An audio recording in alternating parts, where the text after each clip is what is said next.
Mahasiswa Algebra, dengan segala hormat kami persilakan Buya Dr. Haji Indrianto Faisal MA. Kepadanya kami persilakan.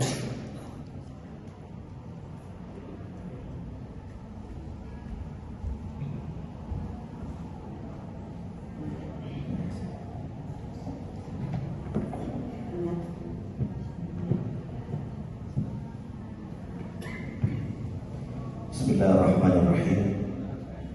Assalamualaikum warahmatullahi wabarakatuh. Alhamdulillah bi ni'matihi tatimmus shalihat wa bi fadlihi tatanazzalul barakat wa bi taufiqihi tatahaqqaqul maqasid wal ghayat.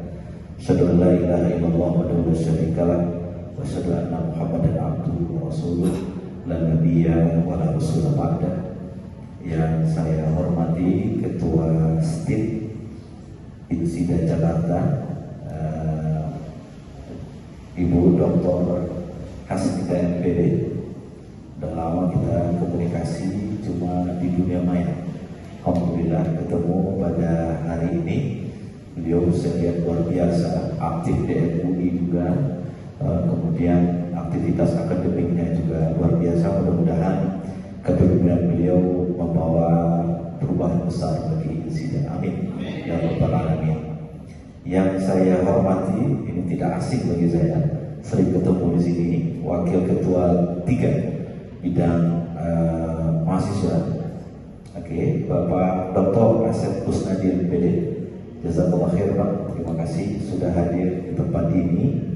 Kemudian narasumber kita pada hari ini, saya sengaja minta beliau secara praktisi ini karena nanti akan berbicara secara detail terkait dengan bagaimana pengelolaan lembaga pendidikan.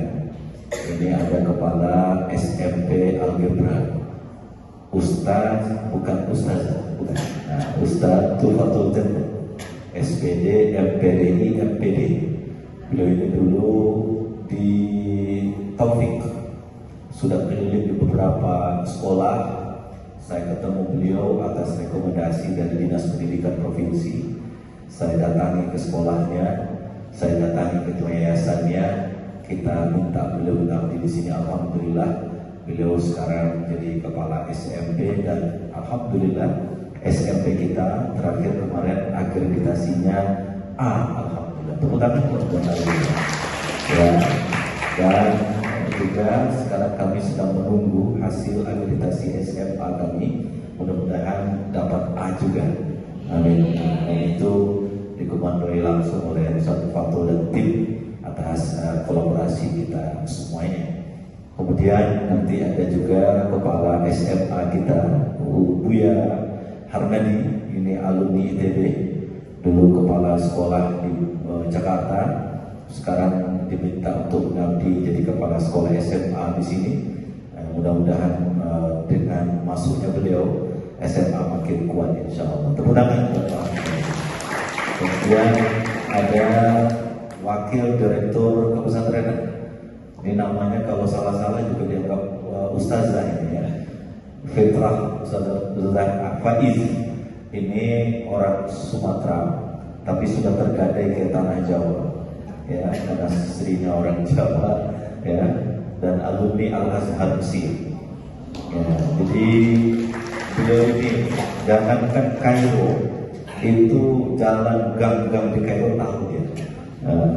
Insya Allah, jadi beliau nanti akan bicara tentang bagaimana pengelolaan di bidang kepesantrenan di Algebra ini. Kemudian dua dosen yang hadir pada kesempatan ini. Ibu, mohon maaf saya belum kenal namanya, kita kenalan.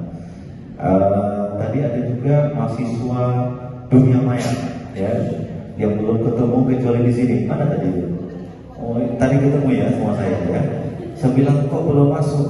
Kami belum sering ketemu Pak, karena baru ketemu di sini doang. Berarti Algebra ini sebagai win-win untuk kalian berkenalan, masya Allah. Luar biasa Ibu Dokter kita ini.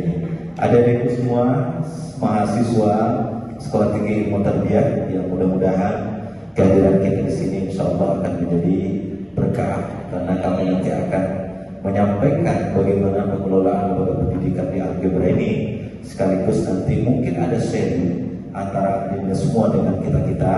Siapa tahu nanti begitu selesai dari kampus, punya sekolah, punya lembaga pendidikan, ya walaupun BSI Pak, nanti punya sekolah di puncak sana, ya kan?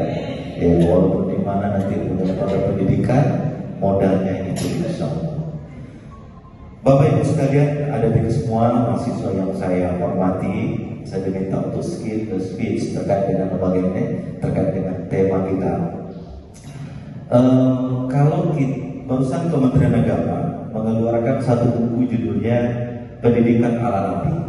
Itu sudah di launching dan sudah diseminarkan di tingkat nasional.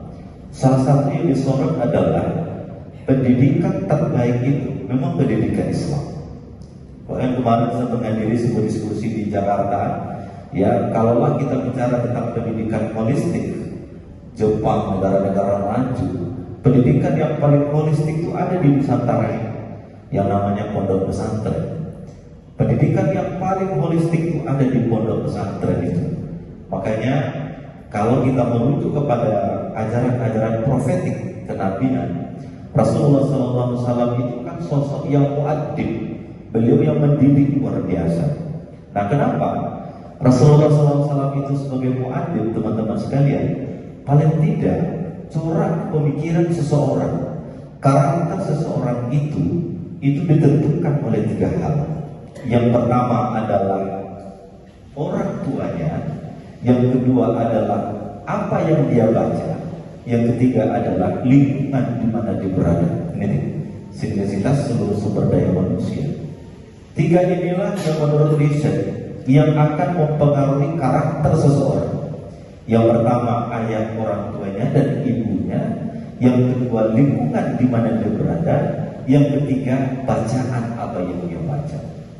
Dan Rasulullah SAW sebagai muadzib hadhil ummah, sebagai pendidik umat ini, itu telah menampilkan sosok yang luar biasa dalam 3 ini dalam sejarah kehidupan beliau. Pertama, pengaruh orang tuanya.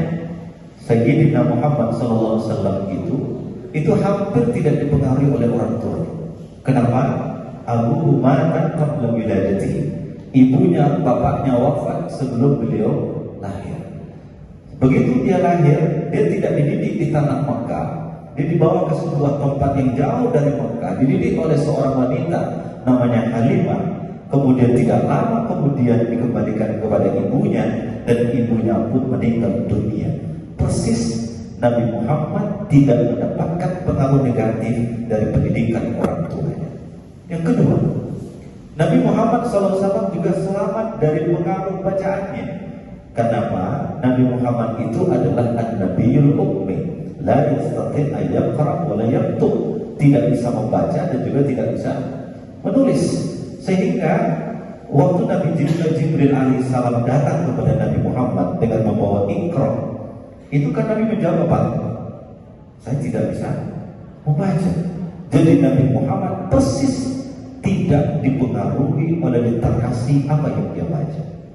Yang ketiga, Nabi Muhammad SAW juga tidak dipengaruhi oleh lingkungan di mana dia berada. Masyarakat Makkah secara sosiokultural adalah masyarakat yang dalam bahasa agama kita sebut dengan jahiliyah, dan paham keagamaannya adalah masyarakat